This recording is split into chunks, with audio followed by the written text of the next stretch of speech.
அனைவருக்கும் வணக்கம். நேர டாபிக் போயிடலாம்.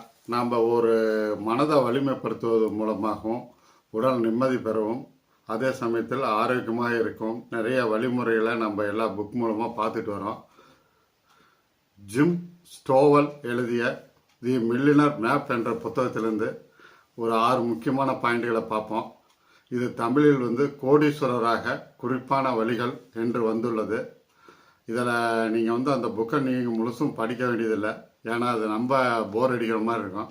அதில் இருக்கிற முக்கியமான 6 பாயிண்ட்ஸை மட்டும் உங்களுக்கு தொகுத்து எவ்வளோ சுருக்கமாக வழங்க முடியுமோ அந்த அளவுக்கு நான் வழங்குகிறேன்.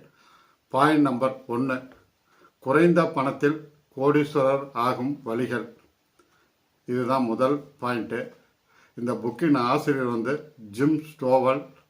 அவர்களை மிகவும் ஏழ்மையான நிலைமையிலிருந்து ஜீரோவிலிருந்து பெரிய பணக்காரராக ஆகியிருக்கிறார். அதனால்தான் அவர் இந்த புக்கை எழுதியதற்கு உண்டான நோக்கமே நம்மை போல் இருப்பவர்கள் எல்லாரும் நீண்டகால அடிப்படையில் ஒரு செல்வந்தராக வேண்டும் என்று அவர் விரும்பியது மூலமே இந்த புக்கை எழுதியிருக்காரு. இந்த புக்கில் அவருடைய அனுபவங்களை எல்லாம் தொகுத்து வழங்கியிருக்கிறார்.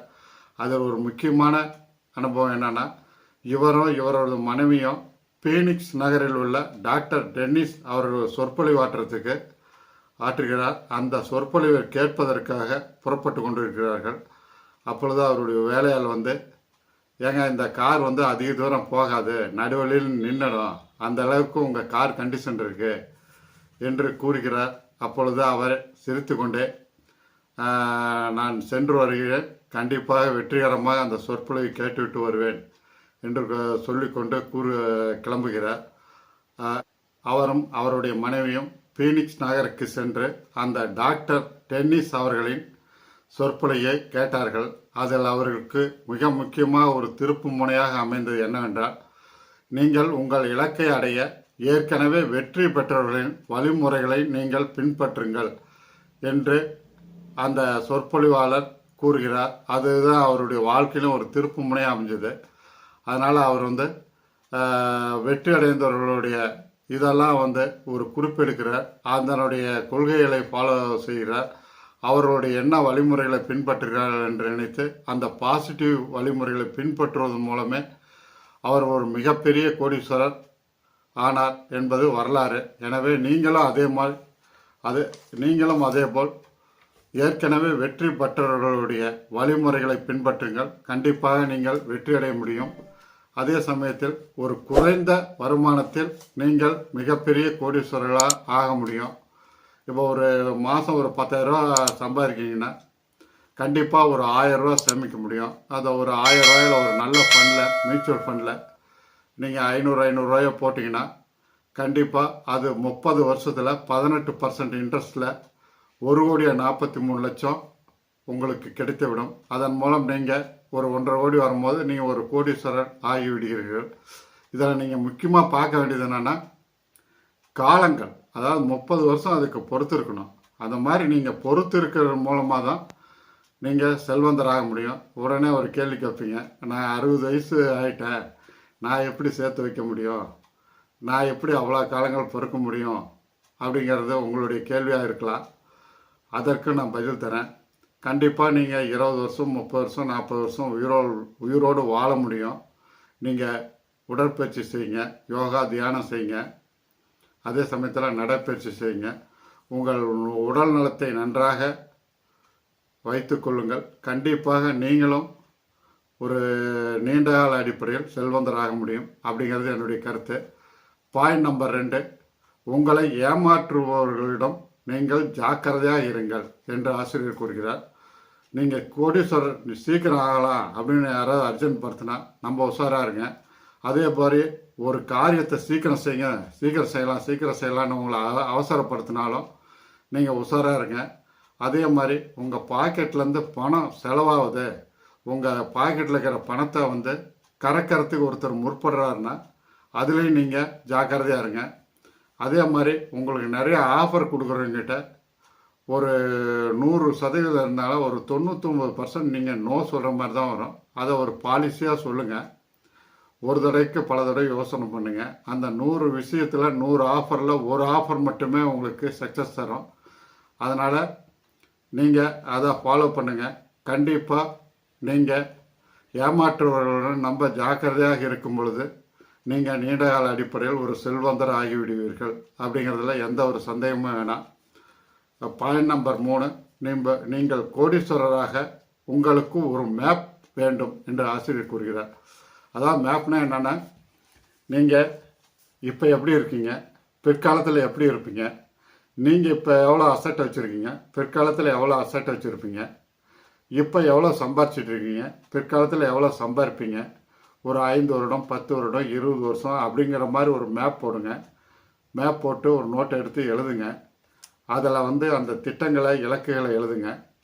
ரெண்டாவது, அதனுடைய வழிமுறைகள் எப்படி போனால் வழிமுறைகள் போனால் நம்ம ஜெயிக்க முடியும் அப்படிங்கிறத திட்டமிடுங்க.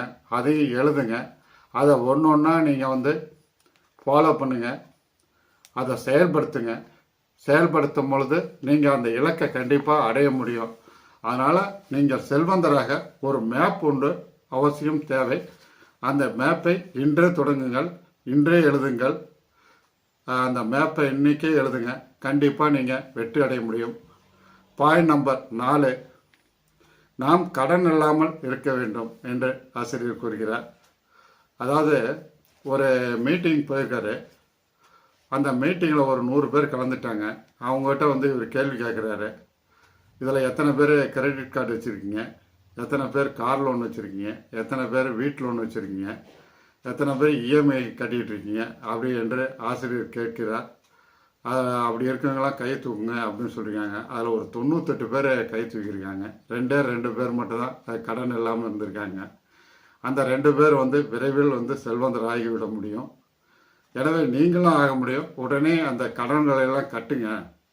இந்த காம்பவுண்ட் எஃபெக்ட், 6வது அதிசயமான காம்பவுண்ட் எஃபெக்ட், நீங்கள் கடன் வாங்கும் பொழுது அந்த கடனுடைய வட்டி குட்டி போட்டு உங்களை 0 ஆக்கிவிடும். எனவே உடனே கடனை கட்டுங்கள். கடன் இல்லாமல் வாழ பழகுங்கள். அது நிம்மதியாகவும் இருக்கலாம், நிம்மதியாக உங்களுக்கு தூக்கம் வரும் அப்படிங்கிறது என்னுடைய கருத்து. பாயிண்ட் நம்பர் 5, கோடீஸ்வரர் ஆகணும்னா இன்வெஸ்ட் செய்துவிட்டு நீங்கள் நீண்ட காலம் பொறுக்கணும் அப்படின்ட்டு ஆசிரியர் கூறுகிறார். பொறுத்தவர் பூமி ஆழ்வார் அப்படிங்கிறது பழமொழி. எனவே நீங்கள் சேமிப்பை நல்ல முதலீடுகள் செய்துவிட்டு நீண்ட காலம் பொறுத்திருக்கும் போது மட்டுமே நீங்கள் செல்வந்தராக முடியும். உதாரணம், mutual fund, share market, FD, RD, post office, gold, real estate, இப்படி ஒரு 5 வழிகள் இருக்குது. அதில் நீங்கள் கரெக்டான இன்வெஸ்ட் செய்துவிட்டு நீங்கள் நீண்ட காலம் பொறுக்கும் போது தான் கண்டிப்பாக நீங்கள் ஒரு கோடீஸ்வரர் ஆக முடியும் என்று ஆசிரியர் கூறுகிறார். அதே சமயத்தில் இவர் வாரன் பஃபெட் கூட நம்ம நாள் பழகியிருக்காரு. அவர் பார்த்திங்கன்னா நம்ம ஆடம்பரமே செய்ய மாட்டார், நம்ம எளிமையாக இருப்பார், அதே மாதிரி சிக்கனமாகவே இருப்பார். இதெல்லாம் அவர் கூர்ந்து கவனிச்சுட்டு அந்த ஆசிரியர் அந்த வாரன் பஃபெட்டிலிருந்து ஒரு வெற்றிகரமான மனிதர்களுடைய குணத்தை எடுத்துக்கணுன்ட்டு அந்த குணத்தை எடுத்துக்கொண்டார். அந்த மாதிரி நீங்களும் அந்த குணங்களை ஒருங்கே பெறும் பொழுது கண்டிப்பாக நீங்கள் நீண்டகால அடிப்படையில் ஒரு கோடீஸ்வரர் ஆக முடியும் அப்படிங்கிறது என்னுடைய கருத்து. பாயிண்ட் நம்பர் 6, மற்றவர்கள் நம்பி பணம் கொடுக்காதீர்கள் அப்படின்னு ஆசிரியர் கூறுகிறார். இப்போ ஒரு தொழிலில் இருந்தீங்கன்னா, ஒரு பார்ட்னர்ஷிப்பாக இருக்கீங்க, ஒரு ஃபைனான்ஸில் பார்ட்னராக சேர்றீங்க. அந்த 5 பேர் 6 பேர் 10 பேர் இப்படி சேரும் பொழுது உங்களுடைய ஷேர் உங்கள் வசம் இருக்கிற மாதிரி பார்த்துங்க. இது ஒரு உதாரணமாக சொல்கிறேன். நீங்கள் மற்றவர்களுக்கு உங்கள் மூலமாக கொடுக்குற மாதிரி பார்த்துக்கிட்டிங்கன்னா நீங்கள் ஒரு அதிகப்படியான அமௌண்ட்டை பண்ணிடணும். அப்போ ஃபைனான்ஸு லாஸ் ஆனால் கூட நீங்கள் அந்த தொகையை நீங்கள் அவர்களிடம் வசூல் செய்து நீங்கள் தப்பித்து கொள்ள முடியும். அதுபோல் நீங்கள் எந்த நேரத்திலும் உங்கள் தொழிலில் நஷ்டமானால் எப்படி நாம் தப்பிக்க முடியும், அசலோடு தப்பிக்க முடியும் என்ற ஒரு வழியை நீங்கள் கண்டுபிடிச்சு வச்சுட்டு தான் அந்த தொழிலில் நீங்கள் இறங்கணும் என்று ஆசிரியர் கூறுகிறார். எனவே அதே சமயத்தில் மற்றவர்களை முழுதாக நம்ப வேண்டாம்.